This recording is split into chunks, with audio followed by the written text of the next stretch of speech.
Is the U.S. so interested in Vietnam? There's two main reasons during this time, in the 50s and into the 60s, why we're going to be so concerned. The overarching theory and problem with the Cold War, right, is the domino theory, which is going to be espoused by our president at the time, Dwight Eisenhower, in the 50s. He says that if a country is going to fall to communism, others around it will too. And so we become worried, just like China falling to communism in the late 1940s. We're afraid that those dominoes are going to spread into Southeast Asia, into a country that borders China, like Vietnam, and then from there to Laos and Cambodia and Thailand, and that these dominoes are going to continue to fall until all of Asia is communist. And of course, we don't want that to happen, especially during the Cold War, because we're not big fans of communism at all.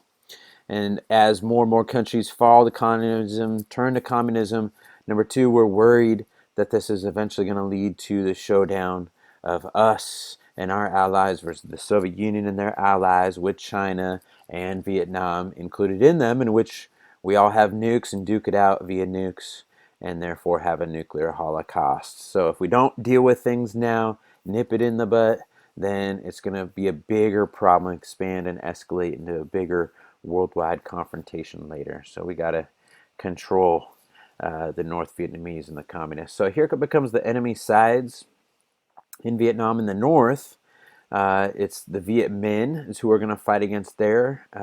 It's called the Army of the Viet People, translated, and they're communist supporters of Ho Chi Minh, and in the north they're able to be communistic openly up there, no problem, and so they're fighting against America, and that army from the north in North Vietnam is the Viet Minh. In the south, we have the National Liberation Front that is now formed into the Viet Cong, and they're fighting against Diem originally, then his successor, but against America as well, because it's not that they want to be communists so much, they're communist sympathizers, they just want independence. And this is one way where America completely misread this conflict in thinking that it was a communist explosion in Vietnam. It wasn't that, it was just an independence movement. An independence explosion is what the Vietnamese people desired, first from the French, and then seeing America come in and fight against the Vietnamese some more. It's this thought that we are there to recolonize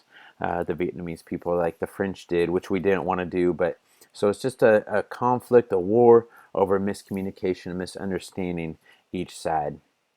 And the Viet Cong is going to become especially skilled at using guerrilla warfare tactics, which we've talked about before.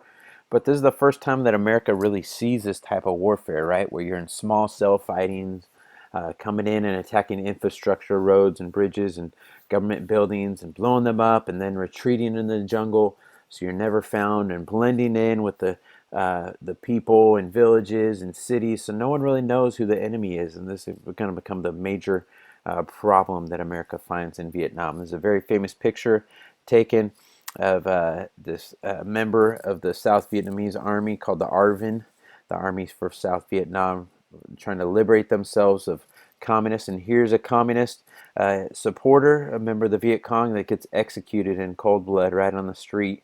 And there's a video of this. You could search it. I don't encourage it, because you literally see this guy get executed.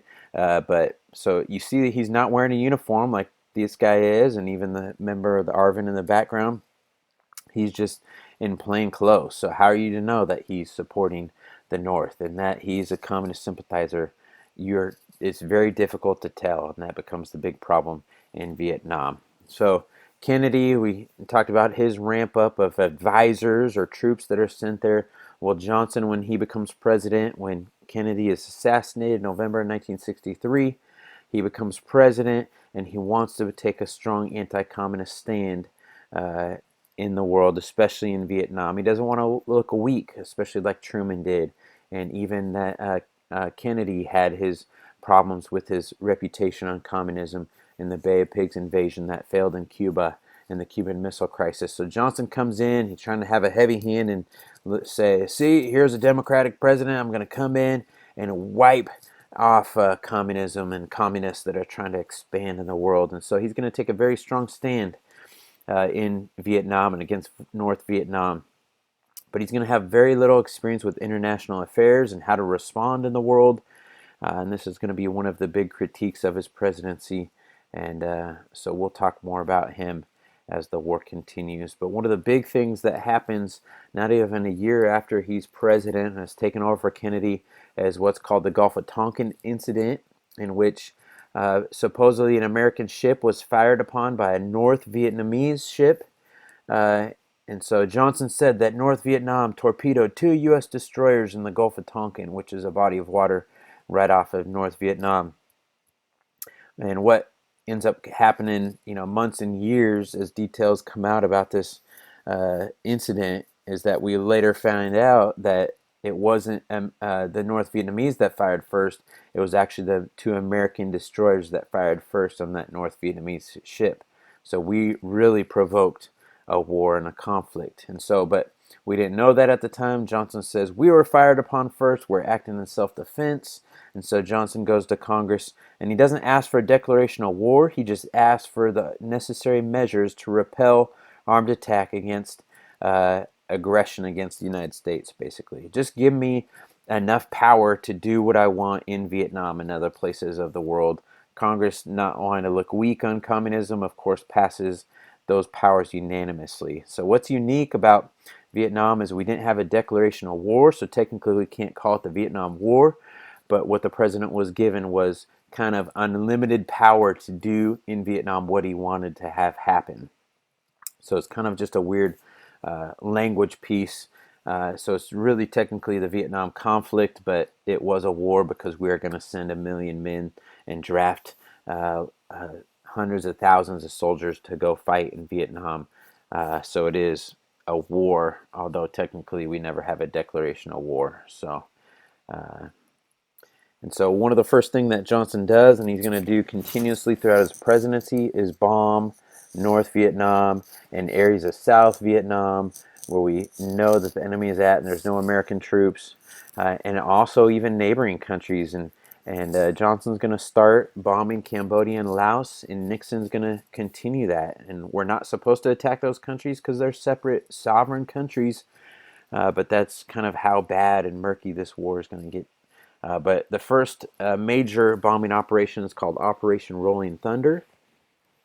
And by February 1965, the Viet Cong is attacking U.S. bases in South Vietnam, killing American troops. So we respond by bombing North Vietnam, and we're going to continually bomb them probably every day for 3 years, most days for 3 years. And we're trying to bomb what's going to be called the Ho Chi Minh Trail. It's this trail which goes from the north into the south, and it's the supply line that goes to the jungle. But it's difficult to see. It's in a jungle, right? Heavily vegetated. So if you have an airplane or helicopter flying over, you can't see through the trees in the jungle who's carrying what down below. And it's like a dirt road. It's kind of like just a trail, maybe that you maybe hike on in the woods. Maybe this summer you're going to go on a hike. It's kind of the same thing. So we have thousands of Viet Cong and Viet Minh taking supplies from the north into the south. And so where is the North Vietnamese getting the supplies from? Well, China and also the Soviet Union, but mainly China to supply their efforts against the United States. And so what are we going to do to try to destroy it? We'll bomb it, and then we don't know if we got it, though, and the tunnel's going to go underground in parts, too, and literally be underground caverns extending that Ho Chi Minh Trail. And so we're going to do what we can. But we're going to end up bombing Vietnam and dropping more bombs on North Vietnam than we're going to drop in all of World War II. So if you think of how intense the battle was in World War II, well, the bombing is going to be that much more intense against Vietnam and the Vietnam conflict. And ground troops are going to be commanded by this man. His name is William Westmoreland. He's the commander-in-chief of U.S. troops in Vietnam. He's a 4-star general. Again, we're not technically at war, so we don't have a 5-star general, but he's our top dog commanding troops. He's going to continually ask for more. President, give me more troops. Give me more troops. And initially, the president's like, sure, I got all this power. So you see how many people are going to go into Vietnam. So the first ground troops officially land in March 1965. This is after we have the powers given to President Johnson to do what he wants. Now we can call it a conflict. We are there to stop the spread of communism. And so you see the increase of troops every year reaches the max of 500,000 in the end of 1967. And so there's going to be more U.S. troops in Vietnam than in Korea at the height of that conflict, which was only a brief moment of time, about 1 year of fighting in Korea compared to about the 10 years we're going to be fighting in Vietnam, unofficially and officially. So in total, about 1 million Americans are going to serve in Vietnam as combat soldiers. There's also going to be thousands and tens of thousands of women that are going to be nurses and work as in clerical roles and support roles in the waves and the WACs, just as we learned in World War II as well. Okay. So what's important to say, though, is that initially most, and it was pretty unanimous, Americans supported this Vietnam conflict because we saw this as a necessary action to stop the spread of communism. It's only after it continues to spill out into months, and then years that Americans are going to turn against their support of the Vietnam conflict, especially after the Americans feel lied to and sort of misinformation getting to them are going to not support this war. So I think it's important to know that President Johnson had the overwhelming support of the American people for about 30 months, which is the same time that it took us to fight World War II, basically. So, you think of World War II as being this great patriotic war that America won, everyone supported it, everyone worked in factories or went and fought. Well, it's kind of the same way initially for Vietnam. For 30 months, President Johnson had overwhelming popularity, supported the American people to go fight in Vietnam. It begins to change and begin to change pretty rapidly by what we're going to talk about here shortly in this lecture. But again, the Viet Cong, this is the liberation fighters in South Vietnam, are going to be fighting against Americans there. They want to fight against the government that we are helping to prop up, led by Diem, and then eventually by Thieu after Diem's assassinated. And so America, we had this sort of pompous attitude. We thought we could go in and win easily. We're the strongest military in the world at this time, and still we are, but we had difficulty because the Viet Cong is using these guerrilla warfare tactics which we had never seen before. And the Viet Cong are using tunnels to hide, trails to transport supplies. They're living in villages, and literally you come into a village and you do not know who the enemy is. The Viet Cong is going to have young children working with them. They're going to have old men and old women. And again, they're not wearing uniforms, so it's not just like, hey, here I am, come shoot me, I'm the enemy. We're really not going to know. And with the language barrier between American soldiers and Vietnamese people, it's going to be very difficult. We're going to have to rely on translator. We're going to have to rely on locals that are supposedly helping us. And so it's going to be very difficult for us to figure out who the Viet Cong is and then root them out, kill them, get rid of them. And they're going to have the support of the Vietnamese people too, who also believe that they are fighting for Vietnam's independence against first France and then against us, America. And so here's Vietnam, just a map. Here's north right here. Here's the 17th parallel that divides, and then here's the south. Again, most of our fighting is going to be in South Vietnam because we're going to have supplies coming from the north and trickle into the south, and we're going to be fighting the Viet Cong here. We're also going to be fighting the North Vietnamese, but we don't necessarily go into North Vietnam. We just bomb the heck out of them. But instead, we're going to try to find and root out these communist sympathizers, the Viet Cong in the South, and try to get rid of them so that we can establish a strong South Vietnam that's capitalistic and democratic, which ends up not happening, right? And we'll talk more about that in our second lecture. But sort of this yellow area is supposedly where the Ho Chi Minh Trail is. And so it's not just one trail that exists there forever. Like it moves and flows as America responds and bombs certain places and get men build tunnels. Also, that trail is going to go over the border of Laos right here and into Cambodia and even wind its way throughout North Cambodia. And so it's going to be a tremendous quagmire and quicksand of a conflict to be in because we really can't find the enemy and easily kill them. Normally that's been easy for us to do, but not when we're fighting against guerrilla warfare tactics and against the enemy that is determined to win their independence against us at all costs. And so what was life like for soldiers that are going to go fight? Well, talk to family members if you have any that have served or grandparents that know about this Vietnam conflict, but soldiers uh, are going to be on patrols, and what the soldiers call it is humping around. They're going through jungles and through rice paddies and fields looking for the enemy. They come into villages, try to figure out, are you an enemy? No? Okay, well, what's the Viet Cong doing here? And try to figure that out.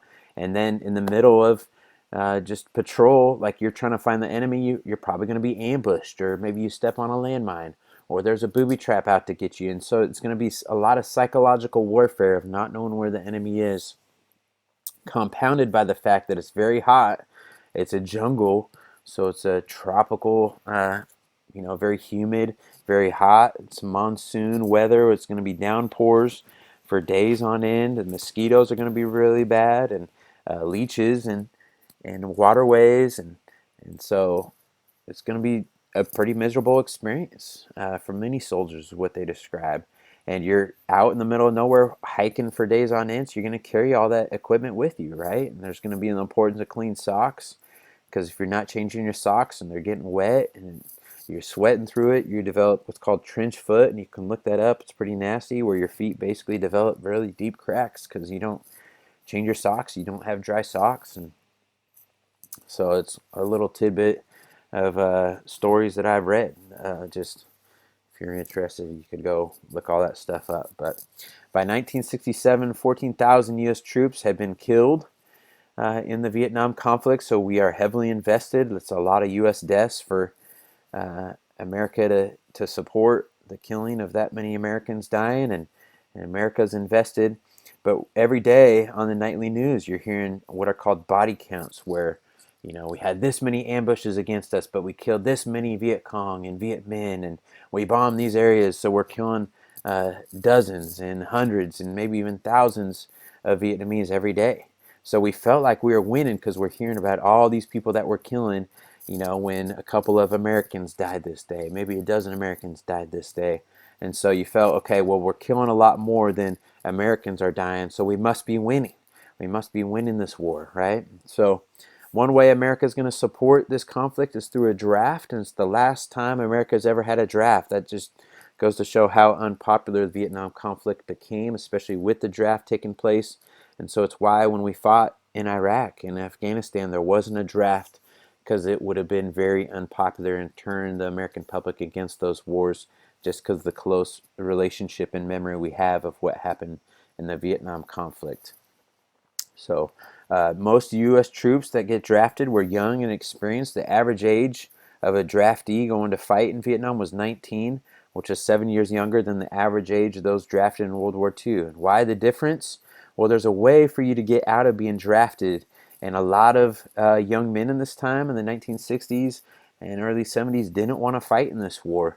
My father included, but he had a medical exemption. He had flat feet, so he was deemed unable to go fight. And so my dad wasn't drafted, but maybe your grandparents were. Maybe they have some story as well. You could get a deferment, meaning you weren't drafted, you weren't eligible to be drafted unless it was absolutely necessary. If you went to college, or if you got married, or if you worked a essential job, and we know what essential means now going through this coronavirus. And so if you had any of those things going for you, then you weren't eligible technically to be drafted unless America got so desperate. So we see the rise and numbers of men going to college just to try to get that deferment to not be drafted.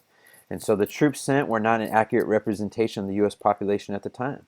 So most of our draftees were young, they were poor, minorities. These are all the demographic in which, hey, you don't have money to go to college, or you're not ready or stable enough to be married, or you're not having a great job where you're managing people, or white collar work. It's not essential. So it's going to choose the young people of America that are young, poor, and people of color that are mainly going to go fight this war and not be exempt from it. Also, if you paid enough money to someone, let's say you gave 10 grand to someone willing to take your spot in the draft, that was happening too. And that's how many of our politicians or their sons at the time, and that's the basis for the Fortunate Son song that comes from Leonard Skinner and Creedence Clearwater Revival. Is that was another way to get out. You just pay for someone to take your spot.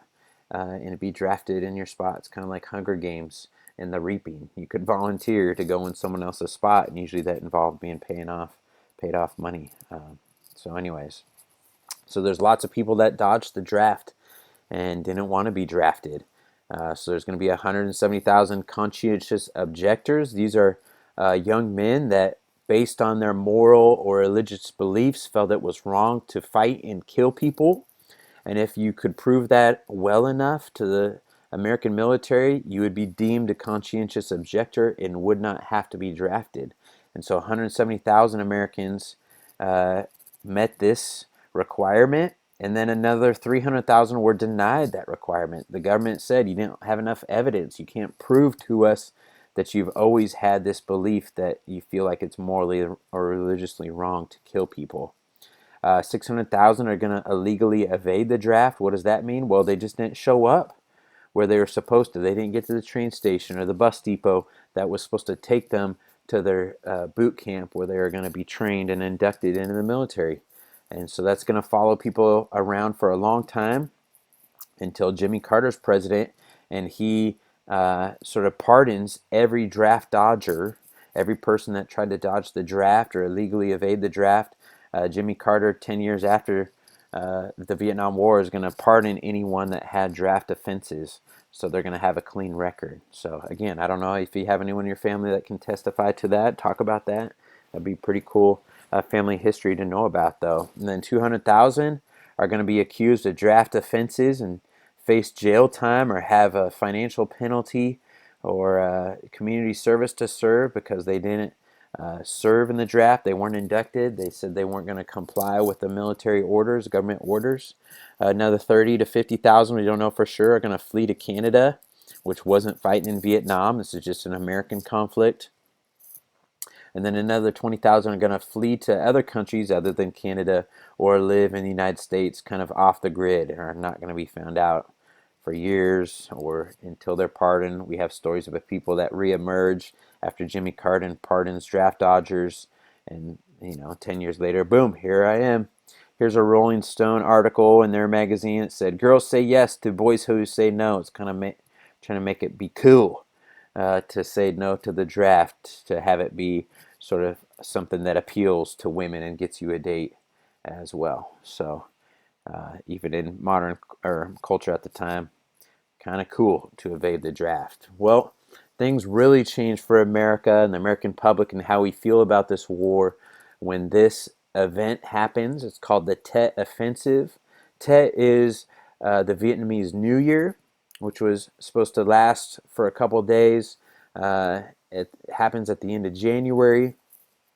And so the Tet Offensive is this big offensive battle launched by the Viet Cong and Viet Minh against the United States forces in 1968. And the first day of it is going to be January 30th, 1968.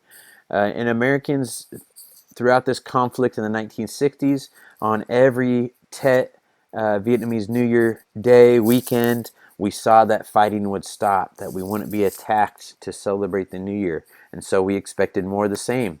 But instead, surprise, Communist forces are going to launch a major attack against American forces in South Vietnam. And so within 24 hours, about 67,000 Communist forces stormed 100 towns, 12 U.S. bases, attacked 12 U.S. bases, and even the U.S. Embassy. They made it to the capital city that was supposed to be the most protected area, and our American Embassy that was there, and even fired mortars and ammunition rounds into the embassy in the capital city of South Vietnam. And it's going to take 3 weeks to recapture all of it, including the ancient city of Hue that was taken by South Vietnam forces. So we ended up recovering all of it. But what it tells to America after this 1 month, the Tet Offense lasts 1 month, is that the U.S. public is going to start to lose confidence in our ability to win the war. We keep hearing every day the body counts. We see on the news all the success that we're having. Our General Westmoreland is like, we're doing great. We have enough troops. We could use more. President Johnson, send us more. And so this becomes that turning point where the draft has been in place. Tens, hundreds of thousands of Americans are now serving in Vietnam. And what We thought we were winning. We're not. What? We can't even stop these 67,000 South Vietnamese forces from having their way with us? Oh my goodness. And we're going to lose 1,000 plus American soldiers just in this 1 month. 2,300 South Vietnamese soldiers that are working with us are going to be killed. And then another 12,000 Vietnamese civilians are going to be killed. Very famous picture of a village being napalm, firebombed, and utterly destroyed. You see American forces walking out of the city, but these children are basically left orphaned, fleeing from this village. This woman right here, the Seattle Times did an article on her because she lives in Seattle. She's still alive. 2 years ago, they did an article on her. You see her leaving with not even clothes on her back, as the village that she had previously lived in was just firebombed, and I can't remember what happened to her parents. I believe they died in this blast. She was accepted as a refugee uh, by these American soldiers and made her way into America and settled here in Seattle, which is a cool local connection to this Vietnamese conflict that you could look up online. I encourage you to do so. Okay, and so we're going to start to see things change. Whereas Americans that supported the war, they were nicknamed, and anytime we're in a war where there's people that support the war and want the government to continue to wage war, we call them war hawks, and they want us to step our efforts to win. So at this time, even after the Tet Offensive, we're going to have a lot of war hawks, even in Congress, going to say, hey, government, we can win this. Military, we can win it. Let's just invest more troops. And there's even historians that believe, looking back, that if we had more soldiers, a more strategic plan, a better offensive plan, that we could have won the Vietnam conflict. And so the opposing side, they're called the Doves, though. They supported the withdrawal of U.S. troops and wanted to negotiate it into this war, to this conflict. And so before the Tet Offensive, you see that overwhelmingly Congress and Americans supported the war, and they're only 22% are Doves. But by the time that we get done with this Tet Offensive, this month-long offensive against American forces in South Vietnam, you start to see that they're pretty balanced. And as the war continues, the numbers of Doves continues to increase. Every month it goes up an extra percent or two. And so eventually we're going to see protests and war protests continue throughout America, especially amongst our young people in colleges that are now your grandparents. They're not young anymore. They're probably your grandparents. But we're going to see a turning point happen after this Tet Offensive that is going to change sort of how we view the Vietnam conflict and Vietnam War. And so that's where we're going to end today in summing up sort of this Vietnam lecture part one. Part two is going to be about those protests and how sort of we get out of this conflict and get out of this war in which we are supposed to fight against communism and stop the spread of communism, when in fact really the Vietnamese people were just after independence. And we're going to come to see that and realize that, and but it's not going to be without a big black eye for America, and even sort of a moment in history for America to be like, okay, you know, we were humbled, and we're going to learn from this and try to be better ambassadors of democracy and capitalism throughout the world after this. Okay, and so we'll end here. Hope you enjoyed that. Hope it wasn't too long. You know, it always means a lot that you're still connecting with history, and that's why I do these lectures, and hope you get something from them. And you're always welcome to continue the history learning on your own, and encourage you to do that as well. But until I see you in class next time, or online, blessings to you guys. Take care, and let me know if you have any questions or comments.